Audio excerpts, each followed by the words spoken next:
नमस्कार दोस्तों, welcome back to my channel. Friends, मैं आप सबका अपने चैनल स्टॉक्स फॉर लाइफ पे बहुत स्वागत करता हूं। Welcome to STFL family. Dear family में इस बात की जाए, आज हमें मीटिंग देखने को मिली, एमपीसी की मीटिंग। दोस्तों, ये बहुत ही इंपॉर्टेंट एक इवेंट था। आपको दोस्तों मैंने कल ही बता दी थी कि भाई कल एक धमाका हो सकता है। और जी हाँ दोस्तों, आज आपने देखा कि बैंक निफ्टी की बात की जाए तो स्टार्टिंग के जो कुछ आवर्स में एकदम 3-4% अप था और लास्ट में प्रॉफिट बुकिंग देखने को मिली। लेकिन दोस्तों ये कुछ नहीं है, बिकॉज एमपीसी के मीटिंग में कुछ ऐसे बयान सामने आए जो अच्छे थे। और उसको आपको सीखना चाहिए कि इन सब मीटिंग के इफेक्ट क्या होते हैं। आपको उसमें मैंने कल ही इन्फॉर्म कर दिया था कि भाई 5 फरवरी को ध्यान रखिएगा। और उसको इनकी मीटिंग सुबह को ही स्टार्ट हो गई थी, तो कुछ न्यूज़ निकल के आ रहे हैं और उसको रेपो रेट को लेके इन्होंने कुछ बयान दिया है। ऑफकोर्स रेपो रेट क्या होते हैं, जिससे दोस्तों ये बैंक को पैसा देते हैं। आपको पता है कि आरबीआई की बात की जाए, फिड की बात की जाए, सारे सेंट्रल बैंक से और सारे इकोनॉमी में पैसा पंप करते हैं और भाई बैंक को लिक्विडिटी देते रहते हैं। तो इन्होंने क्या बोला है कि भाई रिवर्स रेपो रेट में क्या चेंजेस आए हैं, नहीं आए हैं, और रेपो रेट में क्या चेंजेस आए हैं, नहीं होता दोस्तों। तो पूरा कुछ सीखने को मिलेगा इसी चैनल में। लेकिन चैनल फर्स्ट टाइम में सब्सक्राइब कर सकते हैं इस तरह की जेन्युइन कंटेंट को सबसे पहले एक्सेस करने के लिए। Now without dealing in for time, let's begin. तो गाइस, आजकल की मार्केट की बात की जाए तो भैया सो के उठो और सीधा मार्केट को हराइए। देखो ऐसा कंडीशन देखने को मिल रहा है। मिड गैप दोस्तों अभी भी उतना परफॉर्म नहीं कर पा रहा है जितना दोस्तों निफ्टी बैंक और निफ्टी जो 50 के शेयर्स करते हैं। इसलिए दोस्तों मैं आपको हमेशा बोलता हूँ कि निफ्टी 50 का शेयर आपका हमेशा पहला टारगेट होना चाहिए, बिकॉज इनमें पूरे मार्केट की नज़र होती है। तो एनीवेज दोस्तों आप देख सकते हैं कि आज की बैंक निफ्टी की बात की जाए तो ऑलमोस्ट 1% अब क्लोजिंग दिखाई पड़ रही है। लेकिन गैस जैसे ही मार्केट खुला था और मार्केट खुलते ही एक रैली मारी थी। और इधर पे दोस्तों जो आरबीआई गवर्नर हैं शक्तिकांता दास, उनके दोस्तों जो मीटिंग की खबर आई और उसके बाद प्रॉफिट बुकिंग देखने को मिली। और दोस्तों ये होते रहता है। तो आज की बात की जाए तो आज हमें दोस्तों 36,000 का अब दिखाई पड़ रहा था। और लो की बात की जाए तो भाई लो के कगार पर ही क्लोजिंग देखने को मिल रही है। इसके जो क्रैश के बाद दोस्तों उतनी रिकवरी देखने को मिली, मीन्स क्रैश के बाद आप देख सकते हैं कि मोटे मोटे डबल से भी ज़्यादा हो गए हैं। लेकिन अभी भी दोस्तों मुझे लगता है कि बैंक निफ्टी में वो दम है, बिकॉज 3 सालों में 36% की रिटर्न दिया है। लेकिन आप निफ्टी को कंपेयर करें तो उस हिसाब से निफ्टी काफ़ी आगे है। तो मेरे हिसाब से दोस्तों और भी रैली बाकी है, लेकिन क्वालिटी बैंक दोस्तों ज़रूर गेम प्ले कर सकते हैं।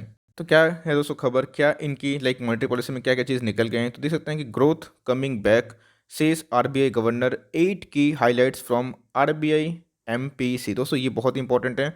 और आपको मैंने बोला भी था कि फ्राइडे के दिन बहुत ध्यान रखिएगा कि रेपो रेट को लेकर कुछ न्यूज़ आ रही है और उसको कौन से वो 8 खबर है। चलिए उसको ऊपर डिस्कस कर लेते हैं। तो गाइस आप देख सकते हैं कि in line with the expectation the reserve bank of India kept repo rate unchanged at 4% on February 5 and kept the stance accommodative.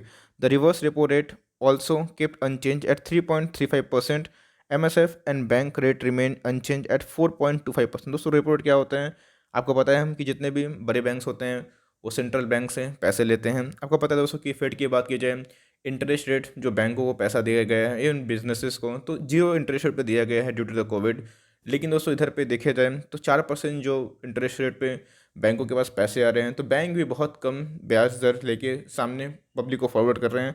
ये होता है दोस्तों रेपो रेट। और रिवर्स रेपो रेट क्या होता है, बैंकों का जो एक्सेसिव पैसा है वो क्या होता है, आरबीआई के पास जमा होता है और दोस्तों उसमें आरबीआई कुछ इंटरेस्ट देती है बैंकों को, तो इसको बोलते हैं रिवर्स रेपो रेट। तो ये दोस्तों अगर बढ़ता है तो बैंकों को थोड़ा बेनिफिट होता है। तो इसमें अनचेंज देखने को मिल रहा है, जो कि मार्केट में उम्मीद था। अगर दोस्तों इसमें कुछ चेंजेस देखने को मिलता तो उछल कूद हो सकता था। लेकिन यस, मार्केट को जो अनुमान था वही देखने को मिला। रेपो रेट में कोई चेंजेस देखने को नहीं मिले एज एक्सपेक्टेड। आगे दोस्तों अगर पढ़ूँ तो देख सकते हैं कि the central bank last revise it's policy rate on May 22। Last दोस्तों मई 22 को ही इनके रिवाइज हो गए थे, उसके बाद कोई चेंजेस देखने को नहीं मिला। विन कोविड-19 post and unprecedented challenges hammering the economy, the central bank has cut policy rates by 115 basis point since February 2020।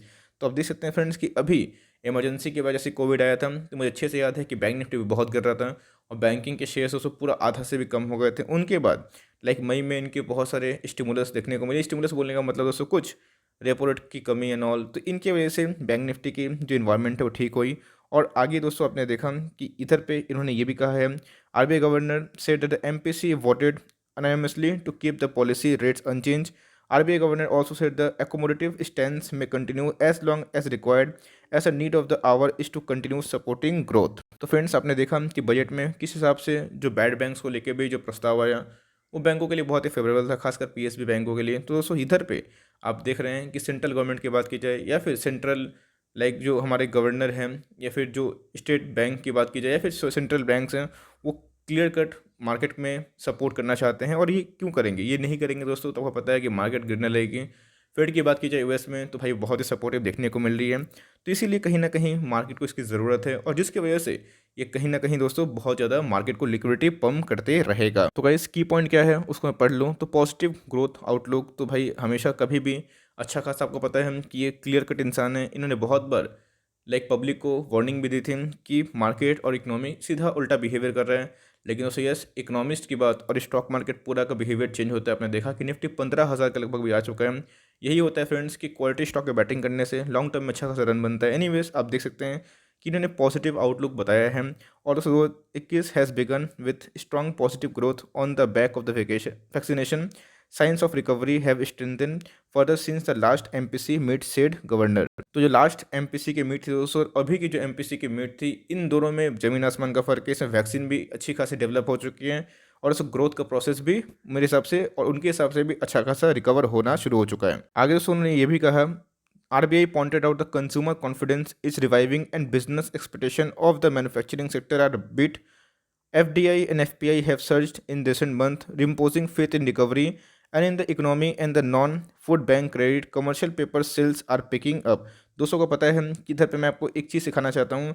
कभी भी FPI और FII पैसा लेके आते हैं दोस्तों, तो मार्केट में क्यों आते हैं?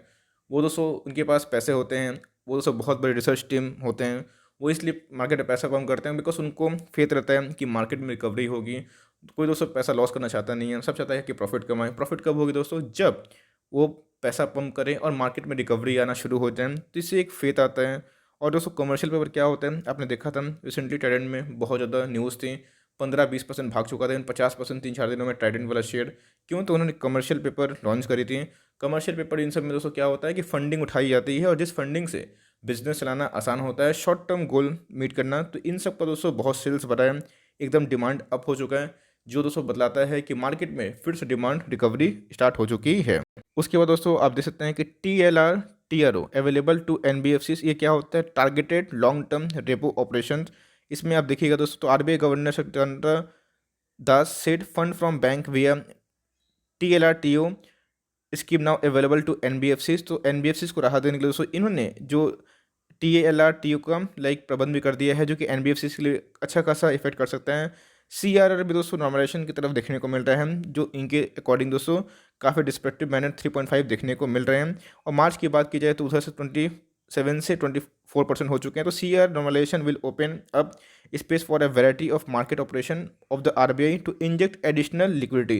तो इन सब जितने भी दोस्तों केसेस से इनफ लिक्विडिटी प्रोवाइड की जा रही है बैंकों को, बड़े बड़े NBFCs को, जो दोस्तों बिजनेस मैन को पैसा देंगे, और इससे इकोनॉमिक रिकवरी थोड़ा फास्ट क्या काफ़ी फास्ट हो जाएगी। आगे दोस्तों क्या है? Extension of MSF facility. RBI said that the marginal standing facility will be available up to 30 September 2021 to provide comfort to bank on the liquidity requirements. इन सब में दोस्तों आप देख सकते हैं सिर्फ और सिर्फ क्या न्यूज़ आ रही है, लिक्विडिटी ही देंगे। और इस साल आप अज्यूम कर सकते हैं जो कि फेड ने भी दोस्तों US की जो बड़ी सेंट्रल बैंक है उन्होंने बोला था कि 2021 और 22 तक वो स्टिमुलस जारी रखेंगे, और लिक्विडिटी को हिस्टोरिकल डिकेड लो पे ही रखना पसंद करेंगे। उसके बाद दोस्तों को पता है कि गिल्ट अकाउंट क्या है, जो गवर्नमेंट जितने भी सिक्योरिटीज बॉन्ड्स होते हैं दोस्तों, तो gilt account for retail investors.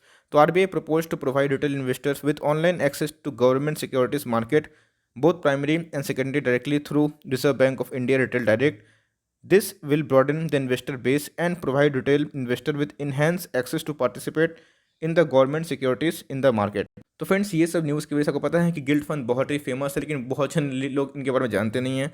अगर जिनको बॉन्ड इशू करवाना पसंद होता है, जो दोस्तों बॉन्ड में पैसा लगाना पसंद करते हैं, तो गिल्ड एक गवर्नमेंट सिक्योरिटीज़ होती है, जो दोस्तों गवर्नमेंट इनकी सिक्योरिटीज़ देती है, और इनमें डाउन साइड रिस्क बहुत ही कम पॉसिबल होता है। आपने देखा था कि फ्रैंकलिन जो टेम्पटन म्यूचुअल फंड है, उनके जितने भी बॉन्ड्स थे वो सब सारे कोलैप्स हो गए थे। आपने देखा था कि उनके पैसे भी फ्रीज हो गए थे, लोग उठा नहीं पा रहे। तो इसलिए गवर्नमेंट सिक्योरिटीज़ की बात की जाए तो गिल्ड फंड में दोस्तों इन्वेस्टर्स को पैसा डालने का मौका मिलेगा। तो यही सब दोस्तों हमें न्यूज़ निकल के देखने को मिली। और लॉन्ग टर्म की बात की जाए दोस्तों, तो जिस हिसाब से आपने देखा कि SBI या फिर और भी अदर बैंक अच्छा परफॉर्म कर रहे हैं, या दोस्तों उसमें एक चीज़ भी है, एक कैच भी है। कैच क्या है?